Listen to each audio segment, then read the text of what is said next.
বাংলাদেশের পাশেই কি তৈরি হচ্ছে নতুন পারমাণবিক শক্তি? রাশিয়া, উত্তর কোরিয়া আর মিয়ানমারের গোপন সম্পর্ক এখন পুরো এশিয়ার জন্য আতঙ্ক।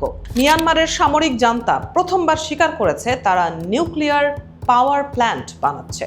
কিন্তু প্রশ্ন হলো, এটা কি শুধুই বিদ্যুতের জন্য, নাকি এর পেছনে আছে ভয়ঙ্কর সামরিক পরিকল্পনা? রাশিয়ার রোসাটমের সাথে চুক্তি, উত্তর কোরিয়ার গোপন সহায়তার অভিযোগ আর গুগল আর্থে ধরা পড়া বিশাল আন্ডারগ্রাউন্ড টানেল, সব মিলিয়ে বিশ্বজুড়ে বাড়ছে সন্দেহ। সবচেয়ে বড় উদ্বেগ বাংলাদেশের জন্য। একদিকে ভারত, অন্যদিকে যদি নিউক্লিয়ার মিয়ানমার দাঁড়িয়ে যায়, তাহলে বাংলাদেশ পড়ে যাবে ভয়ঙ্কর সামরিক চাপের মধ্যে। বিশেষজ্ঞরা বলছেন, উত্তর কোরিয়ার মতো পারমাণবিক ঢাল বানিয়ে নিজেদের ক্ষমতা চিরস্থায়ী করতে চাইছে তাতমাদক। আপনার কি মনে হয়, মিয়ানমার সত্যিই পারমাণবিক অস্ত্রের পথে হাঁটছে? কমেন্টে জানান, আর এমন বিশ্লেষণ পেতে সাবস্ক্রাইব করুন।